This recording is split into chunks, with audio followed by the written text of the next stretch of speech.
আমি জানি নাই কাশিয়ানির এই পাগল গুলে কার মা নাই বাবা নাই। আল্লাহ তুমি একটু তাকায় দেখো তোমার এই ওলির মাহফিলে বসিয়া, আল্লাহ তুমি দেখো মালিক,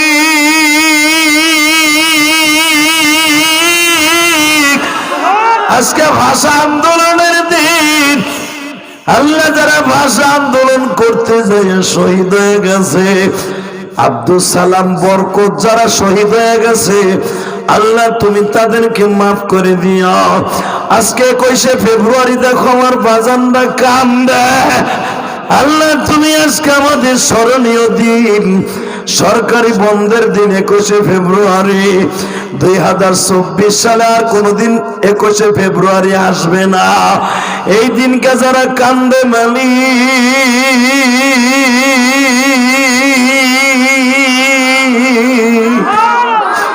আমার মতো যারা মা হারাইছে তাদেরকে মাফ করে দিও আল্লাহ। হযরত আলী আর ওমর চলিয়া গেলেন গো বাবা। যাইয়া দেখে ঠিকই ওই দুই পাহাড়ের মাঝখানে দাঁড়াইয়া একজন সিজদায় পড়ে কান্দা নবী নবী বলিয়া, পাথরে কপাল লাগায় বলে নবীজি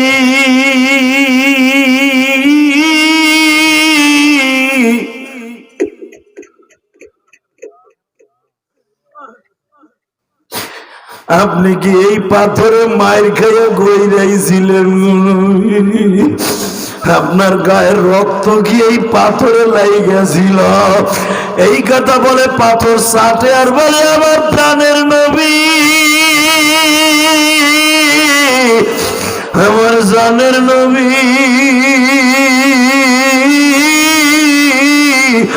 আল্লাহ দেখো কারা জানো তোমার নবীর জন্য ওয়াইস কুরুনির মতো কান্দে। আল্লাহ যারা কানবে তাদেরকে একবার স্বপ্নে নবীরে দেখায় দিবা।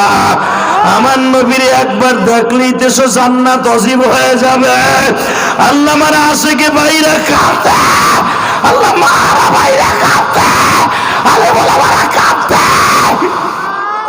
আমি শুধু আপনাদের দুটো পাও ধরে বলে দিয়ে যাই রে, যেই নবীর জন্য ওয়াইস কুরুনি চিল্লায় আর কান্দে, নবীর জন্য যদি আশেক হইতে পারে, আমার ওই নবীরে যদি বাংলার জমিনে কেউ গালি দেয় ওর জায়গায় পুঁতে ফেলবো, রাজি আছো না নাই? কে কে রাজি আছো? আল্লাহকে দু হাত তুলে দেখায় দাও।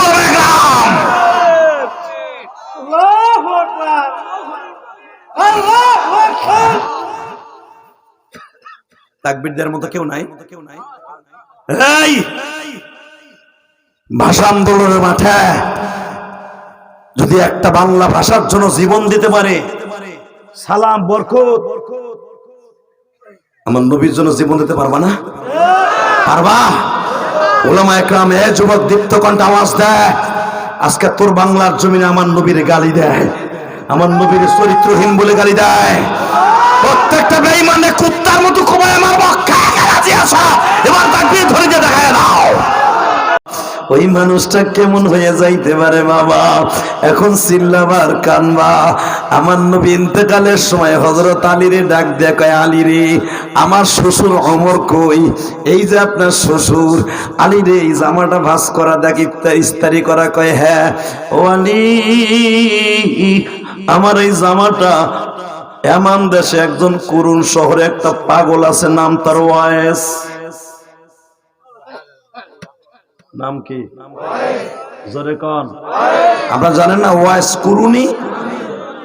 কুরুন তো তার গ্রামের নাম, ওয়াইস হলো তার নাম, এমান হলো তার জেলা। মারহাবা বলেন। এমানে কুরুন শহরে একটা পাগলা আছে। আমার এই জামাটা আল্লাহ তার দিতে কইছে, দিয়ে আসবি। আলী কয় আমি জানি আপনার এই জামাটা পড়ি তো আপনি ইমামতি করছেন, ঈদের নামাজ পড়াইছেন, জামাটা ভাবছিলাম আপনি আমারে দিয়ে যাবেন। ঠিক আছে, আপনার ওসিয়ত পালন করার জন্য জামাটা দিয়ে আসবেন। আসলে আপনার কষ্ট হয়ে গেছে, মোনাজাত করে দেই। 1 ঘন্টা তো গেছে। 9:30 উঠছে, 10:30 বাজে, 1 ঘন্টা হয়েছে না, চলে যাই গা। তা আপনাকে যে ব্যাটারির চার্জ দেয় তা আমি কি এর হই? এবার আওয়াজ দিয়েন তো দেখি। নবীর সাথে জীবনে এই লোকটার দেখা হয় নাই। হযরত আলী সাহস করে বলে বলেন, হুজুর ইন্তেকাল আগে বলে যাবেন উনি কি কোনোদিন আমাকে দেশে আসছিল জুমার নামাজ পড়তে? নবী বলে না। আপনারা না কন কে? নবী কইব না। হুজুর জীবনে কোন যুদ্ধের মাঠে গেছে? নবী কয় না। হুজুর আমরা কি কোনোদিন দাওয়াত ও তাবলীগের দাওয়াত তার কাছে পৌঁছাইছি? নবী বলে না। আলী বলে এতগুলা নার পরও হে জামা পায় হয়, এটা কেমন হইল? আমার নবী চলে গেলেন। 2.5 মাস পরে হযরত আলী আর হযরত ওমর দুইজন জামাটা লয়ে গেছে হজের মৌসুমে। যেরকম মারহাবা। হযরত আলী মনে মনে বলে হজের মৌসুমে যদি অবশ্যই এমানের লোক বেশি আসে হজের মৌসুমে মনে হয় এরে পাবো। কাবাগারের সামনে দাঁড়ায় হযরত ওমর বললেন, আমি মক্কা মদিনার স্বরাষ্ট্রমন্ত্রী, আমার কাছে নবীর একটা আমানত আছে। এমন কেউ আসেননি এমান দেশে, নাম তার ওয়াইস, তার মা আছে তার বাবা নাই। একজন কহে দিয়ে একটা পাগল। পাগলটা আপনি খোঁজেন কেন মন্ত্রী সাহেব? তোর কাছে সে পাগল, সে মৌলার পাগল। বল সে হজে আসছে কিনা? বলে যে হজে আসছে।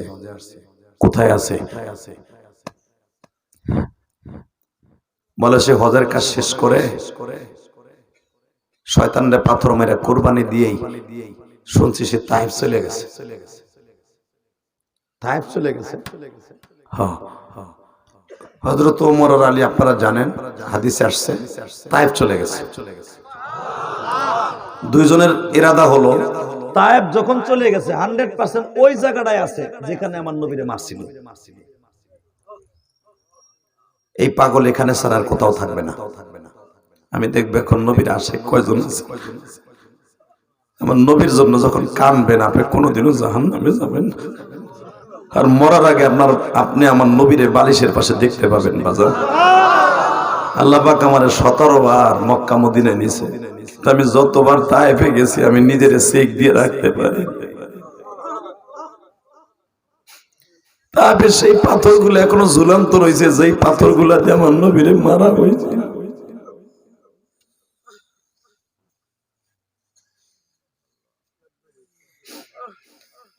আল্লাহ দেখো তোমার পাগলগুলি কান্দে গো।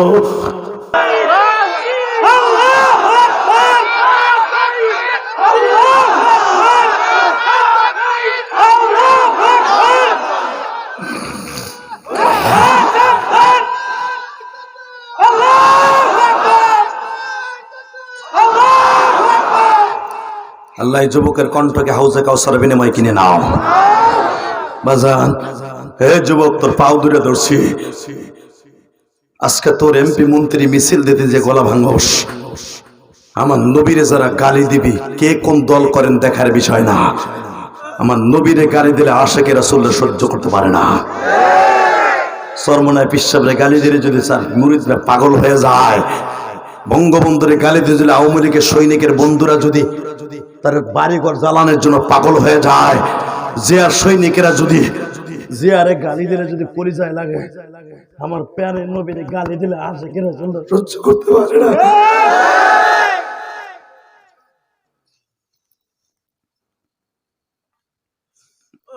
বাজান এবার কানবেন। হযরত ওমর আলী যায় দেখে পাথরের ভিতরে বুকটারে মিলে কান্দে আর কয়, নবী গো, কেন আপনার সাথে আমার দেখা হইল না? কবে দেখা হইব? কবে আপনারে দেখব?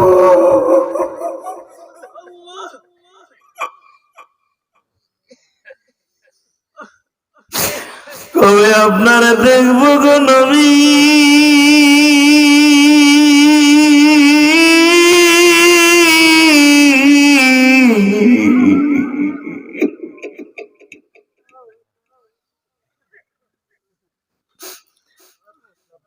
আমি আপনার দেখতে পারি না একমাত্র আমার বিদ্যা মায়ের কারণে।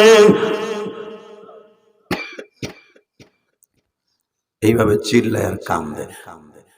সেজদার থেকে মাথা তোলার পরে সালাম ফিরাবার পরে ওয়াজ করে নিয়ে ডাইন দিকে নজর করে বলে, কি ভাই ওমর ভালো আছো? আরে আপনি আমার চিনেন কেমন? আপনি বলেন নবীর জীবনে দেখতে যান নাই, কইলেন আপনি সেজদার মধ্যে। আলী ভালো আছো? আপনি আমার চিনেন কেমনে? কেন আলী? তোমাদের সাথে আমার দেখা হয় নাই, কিন্তু স্বপ্নে আমি তোমাকে সবাই দেখছি। এই যে নবীরে স্বপ্নে দেখলে কেন জান্নাত ওয়াজিব হয় জানেন? কারণ যারা নবীরে দেখে সে যেন প্র্যাকটিক্যাল নবীর যুগে নবীরে সামনে বইয়ে দেখলো।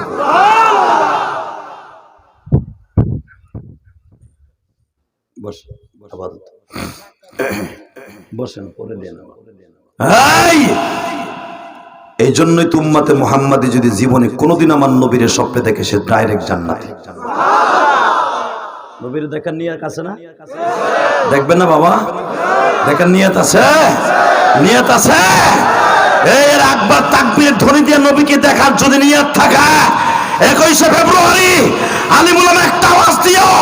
21শে ফেব্রুয়ারির দিনে 2024-এ 21শে ফেব্রুয়ারি যদি বাংলাদেশ আর আকবার নবীকে নিয়া, মাদ্রাসা নিয়া, আলিমুল উলামা নিয়া, দাড়ি টুপি লইয়া, নামাজিদিকে লইয়া কোন আস্তিক একটা কুমন্ত্রণা করে, আর তার পাঙ্গে জবাব দেব জুতা দিয়ে। কাকে রাজি আছো? আল্লাহকে দু হাত দেখায় দাও।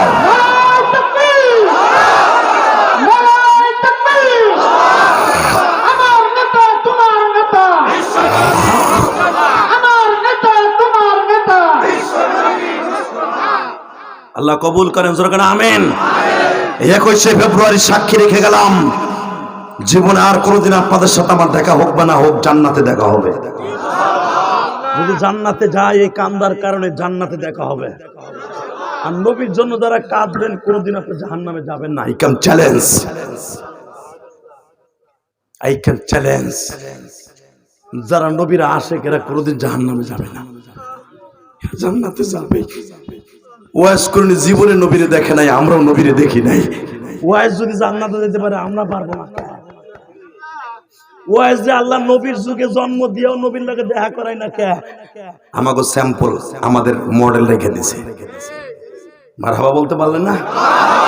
নবীর যুগে জন্ম নিয়েও তোর সাথে দেখা করে এলাম না। উম্মতে মুহাম্মাদি বাংলাদেশে বইয়া ওয়াজের মতো এরকম আশিকি রাসূলগুলো কানবে। ওয়াজ আর উম্মতে মুহাম্মাদি জান্নাতে যাবে। কষ্ট হইতেছে?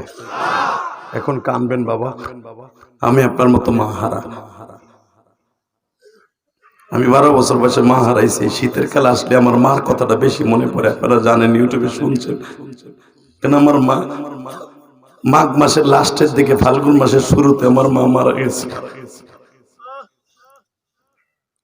পৃথিবীতে কত মা দেখলাম, আমার মতো মা কাউরে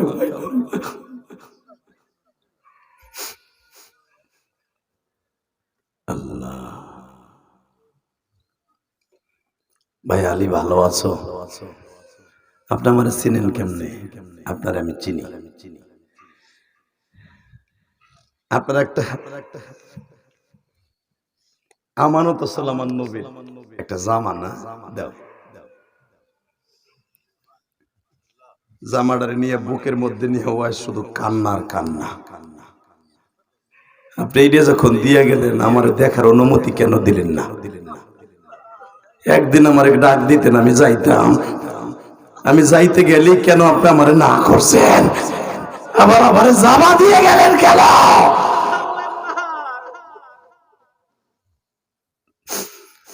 হযরত আলীও বলে, আমারও তো প্রশ্ন, আপনি তো জীবনে যদি ইচ্ছা করতেন নবী আল্লাহর পক্ষ থেকে ডাক দিয়ে আপনারে মদিনায় নিয়ে যাইতে পারতেন, কেন মদিনায় নিলেন না? জামাটা দিয়ে গেলেন গো। তখন ওয়াইজ বলে, আলী কি জন্য জামা দিছে শুনবা? এই যে দেখো আমার গালে একটা দাঁত আছে। আলী রে, আমি তো তোমাদের মতো বয়সের একজন যুবক ছিলাম। আলী, তুমি তো উহুদের মাঠে নবীর ডাইন পাশে ছিলে না? আলী কয়, হ্যাঁ। আলী, তুমি শুনছি ফেরেশতারা আমার স্বপ্নে বলছে যখন তুমি শুনছো আমার নবী নাই রে, বেলা 11টার সময় আমার নবীর দান মোবারক শহীদ করে দিছে ইবনে কুমাইয়া। আলী, তখন তুমি ধরা কোপ খাইতেছিলা, কারণ তুমি মনে মনে ভাবছিলা আর বাইসা থেকে লাভ কি, নবী যখন বাইসা নাই।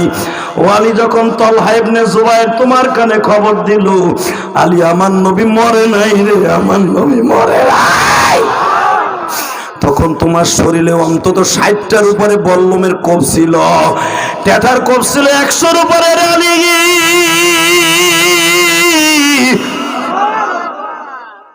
তুমি আবার নতুন করে যৌবন ফিরে পাইলা, ডাল সর তরবারি আবার হাতে মুষ্টি ধারণ করে বেঈমান গুলারে মারতে মারতে মারতে মারতে যখন এক কোনায় চলে গেল উহুদ পাহাড়ে, যারা গেছেন হাদিস আব্বাজানরা, ওখানে একটা পাহাড়ের নাম আছে রুমা পাহাড়। এই পাহাড়ের ডাইন পাশে হযরত আলী যখন যাইয়া শুনে আমার নবীর দাঁত ভাঙ্গা গর্তের মধ্যে ফেলায় রাখছে।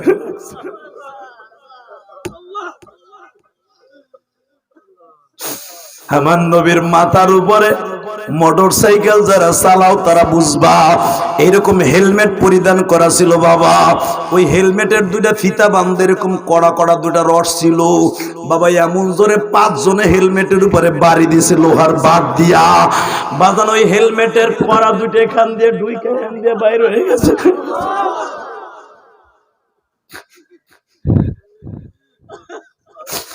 ওই রড দুইটা বাজান এমন ভাবে নবীর গালের মধ্যে ঢুকে গেছে, বাজার রড দুইটা ভাঙ্গা এমন ভাবে ঢুকিয়ে গেছে রে। ও নবীর আশিকরা এখন চিল্লাবার কালবা, তুমি আমার মাওলারে দেখা সর্বনার পাঠিতে খুব পাগল গুলো কেমনে চিল্লায় গা, এরা আমার মাওলার পাগল।